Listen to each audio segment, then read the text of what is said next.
చెప్పాలి ఎన్నికమా చెప్పాలి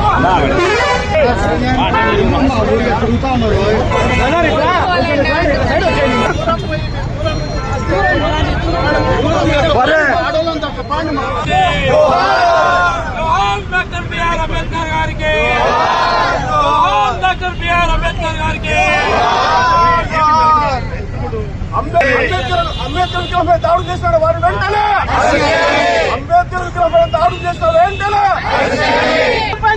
టీడీపీ గుండాలను వెంటనే విగ్రహంపై దాడి చేసిన టీడీపీ గుండాలను వెంటనే doctor BR Ambedkar doctor BR Ambedkar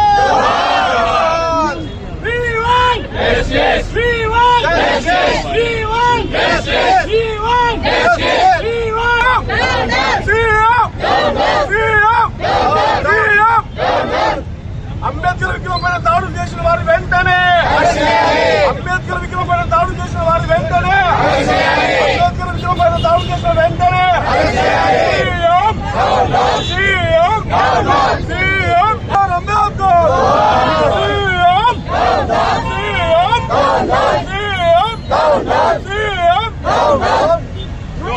doctor BR Ambedkar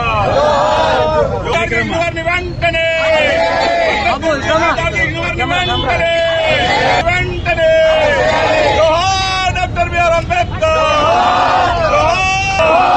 Ambedkar విగ్రహంపై దాడి చేసిన టీడీపీ గుండాలను వెంటనే అంబేద్కర్ విగ్రహంపై దాడి చేసిన టీడీపీ గుండాలను వెంటనే doctor BR Ambedkar doctor BR Ambedkar నాయకత్వం డాక్టర్ బిఆర్ అంబేద్కర్ గారికి డాక్టర్ బిఆర్ అంబేద్కర్ గారికి నిర్మాత డాక్టర్ బాబాసాహెబ్ అంబేద్కర్ గారికి రాజ్యాంగ నిర్మాత బాబాసాహెబ్ అంబేద్కర్ గారికి బిఆర్ అంబేద్కర్ సాహెబ్ గారికి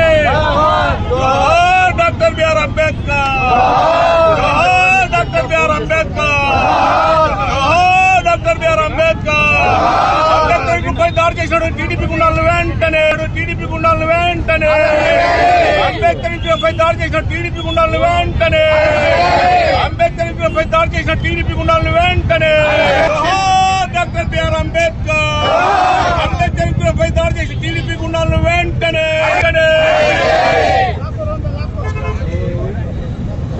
doctor BR Ambedkar doctor BR Ambedkar doctor BR Ambedkar CM CM CM CM సంఘటన భారతదేశ వ్యాప్తంగా ఒక దళిత సోదరులే కాదు అగ్రవర్ణాలు అంటే అన్ని కులాలు కూడా విజయవాడ సంఘటనలో తల దించుకునే పని చేయడం జరిగింది. నిజంగా ఒక సామాజిక వర్గం 70 సంవత్సరాల స్వతంత్రం వచ్చినప్పుడు ఒక సామాజిక వర్గం అంటే డాక్టర్ అంబేద్కర్ గారు ఈ భారతదేశ రాజ్యాంగాన్ని 85 దేశాలు తిరిగి భారతదేశాన్ని రాజ్యాంగాన్ని రచించిన వ్యక్తి. ఒక కులం లేదు, ఒక మతం లేదు, ఒక వర్గం లేదు, ఒక పార్టీ లేదు, అందరూ కూడా ఆయన్ని అభిమానించే వ్యక్తులు.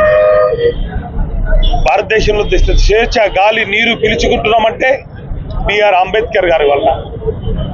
అన్ని కులాల వారు, అన్ని మతాల వారు ఇంత స్వేచ్ఛాయులో ఉన్నారంటే, భారతదేశంలో డెమోక్రసీలో ఉన్నారంటే బిఆర్ అంబేద్కర్ గారి రచించిన రాజ్యాంగాన్ని.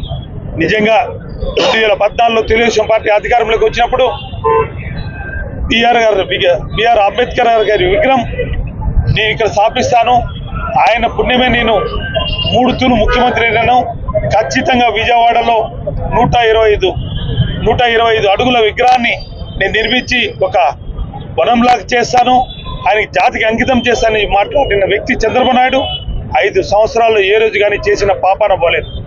2019లో మేము అధికారంలోకి వచ్చిన తర్వాత బిఆర్ అంబేద్కర్ గారి విగ్రహము ఎక్కడో మారుమూల పల్లెల్లో పెట్టకూడదు, అన్ని వాడవాడలో కూడా ఆయన విగ్రహాలు ఉన్నాయి. ఒక ఆయన శృతి వనము నడిబొట్టునట్టు విజయవాడలో నిర్మించాలి. అది ప్రజలకు అందరికీ అందుబాటులో ఉండాలని నిర్మిస్తే నిజంగా ఆ స్థలంలో వాళ్ళ సామాజిక వర్గంలో చుట్టూ ఉన్న భూములు చూసి ఆ విగ్రహం ఆడ పెట్టడం జనంతో జీర్ణించుకోలేక ఓరవలేక కుళ్ళు కుట్రం తిడతాం. మొన్న జరిగిన ఎన్నికల్లో మీరు అధికారంలోకి వచ్చిన తర్వాత ఏ దేశంలో కానీ ఏ రాష్ట్రంలో కానీ ఇంతవరకు ఎక్కడ కానీ అరాచకాలు, దాన సంస్కారాలు, హత్యలు, దౌర్జన్యాలు, రౌడిజాలు చూడలేదు. నిజంగా ఈ 75 సంవత్సరాల్లో మన రాష్ట్రంలో ఇప్పటికీ 36 మంది హత్య కావడం జరిగింది. మన నంద్యాలలో కూడా అతి క్రూరంగా సుబ్బరాయుడు అనే వ్యక్తిని కూడా చంపడం జరిగింది. ఇన్ని హత్యలు జరుగుతున్నా నిన్న బిఆర్ అంబేద్కర్ గారి రాజ్యాంగాన్ని రచించిన వ్యక్తిని ఆ స్థలం బెంజ్ సర్కిల్లో కూతవేటులో ఎస్పీ ఆఫీస్ ఉంది.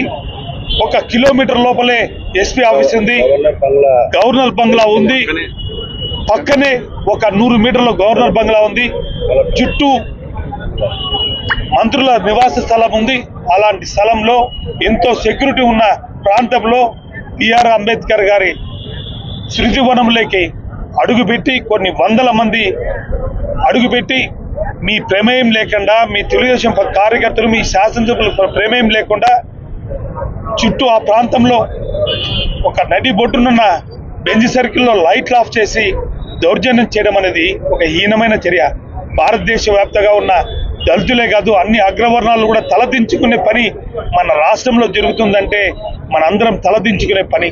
దానికి ఎంతటి కారకుడు ఈ ముఖ్యమంత్రి చంద్రబాబు నాయుడు, పవన్ కళ్యాణ్.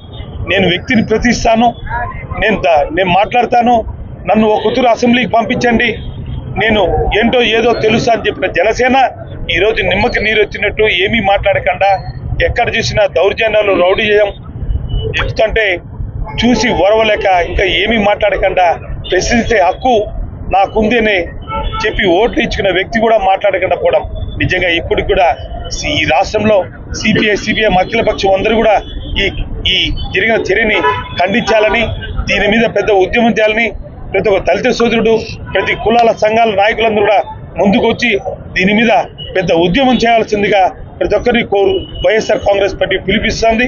రాబోయే రోజుల్లో కార్యాచరణ చేద్దాం.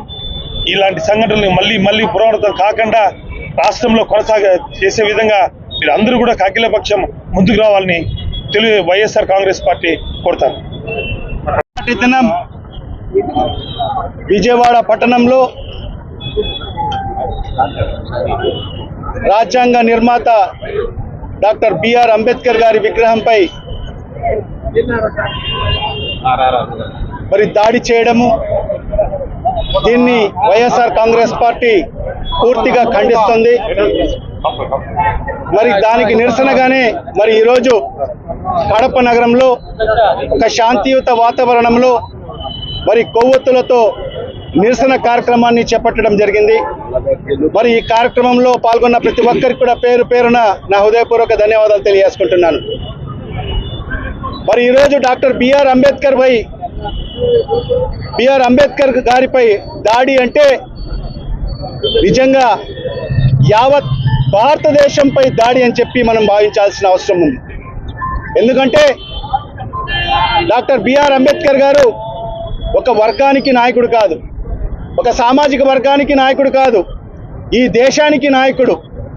మరి ఈరోజు భారతదేశంలో మరి ఈరోజు 140 కోట్ల మంది స్వేచ్ఛాయుతంగా ఈరోజు జీవనం కొనసాగిస్తున్నారంటే మరి ఆయన రచించిన రాజ్యాంగం వల్లనే అని చెప్పి మనం అందరం కూడా భావించాల్సిన అవసరం ఉంది.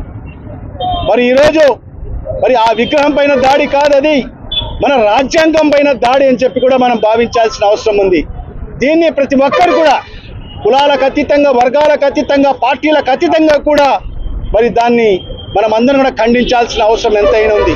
మరి అన్ని రాజకీయ పార్టీలకు కూడా, మరి ముఖ్యంగా దళిత సంఘాల నాయకులకు కూడా నేను ఒకటే విజ్ఞప్తి చేస్తున్నాను, ఖచ్చితంగా మీరందరూ కూడా దీన్ని పూర్తిగా ఖండించాల్సిన అవసరం ఉంది.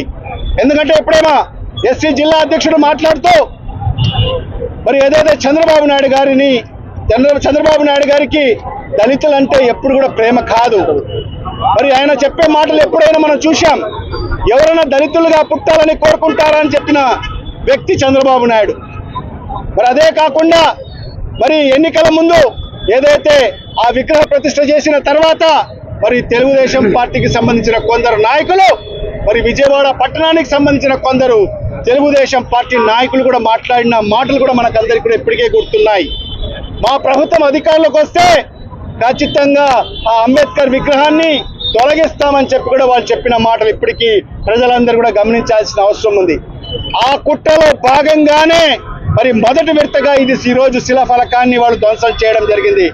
మరి దీనికి చూసుకుంటే రాబో రోజుల్లో మరి ఆ విగ్రహం పైకి దాడులు జరిగే పరిస్థితులు ఉంటుందని చెప్పి కూడా ఈ సందర్భంగా నేను తెలియజేసుకుంటున్నాను.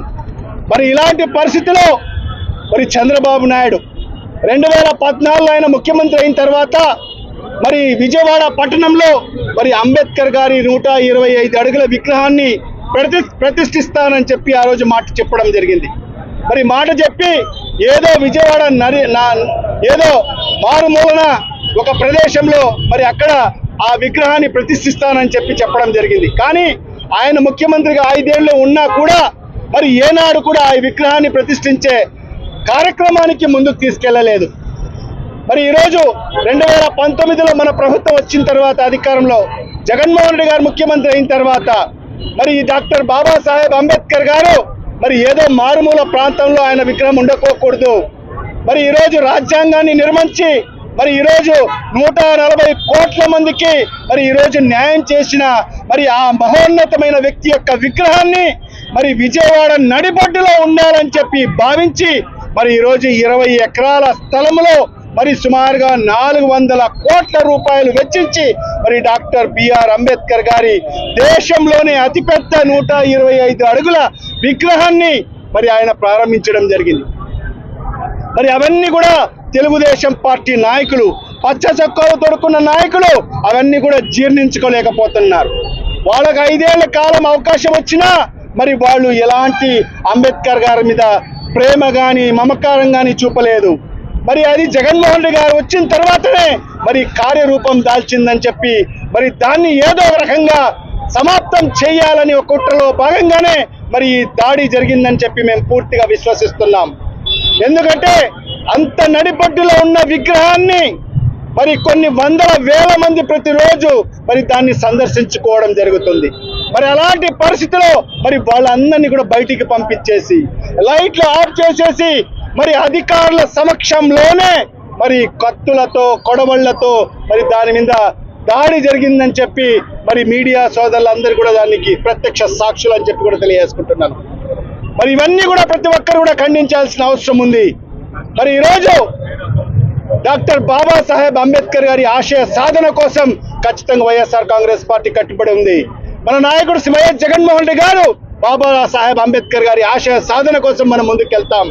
మరి ఈ సందర్భంగా ఖచ్చితంగా ఎవరైతే ఈ దుర్ఘటనకు పాల్పడ్డారో వాళ్ళను వెంటనే శిక్షించాలని చెప్పి కూడా ఈ సందర్భంగా డిమాండ్ చేస్తున్నాం. మరి గౌరవ ముఖ్యమంత్రి గారికి డిమాండ్ చేస్తున్నాం, చంద్రబాబు నాయుడు గారికి మరి వెంటనే వాళ్ళని శిక్షించాలి. మరి అదే కాకుండా మరి ఈరోజు ఈ సంఘటన జరిగి సుమారుగా 48 గంటలు అవుతున్నా మరి ఇప్పటి వరకు అధికారంలో ఉండే ముఖ్యమంత్రి కానీ ఉప ముఖ్యమంత్రి కానీ తెలుగుదేశం పార్టీ నాయకుడు ఎవరు కూడా దీని మీద స్పందించిన పరిస్థితి. అంటే మీకు దళితులంటే అంత చిన్న చూపా, దళిత నాయకుడు అంటే అంత చిన్న చూపా? మీరు ప్రజలకు సమాధానం చెప్పాలి. మరి ఈరోజు వైఎస్ఆర్ కాంగ్రెస్ పార్టీ మరి ముఖ్యమంత్రి గారికి డిమాండ్ చేస్తున్నాం, మీరు వెంటనే ఈ రాష్ట్ర ప్రజలకు క్షమాపణ చెప్పాలి, మరీ ముఖ్యంగా దళితులకు క్షమాపణ చెప్పాలి. లేకపోతే ఖచ్చితంగా రాబో రోజుల్లో పెద్ద ఉద్యమాలు చేస్తామని చెప్పి కూడా ఈ సందర్భంగా తెలియజేసుకుంటున్నాం.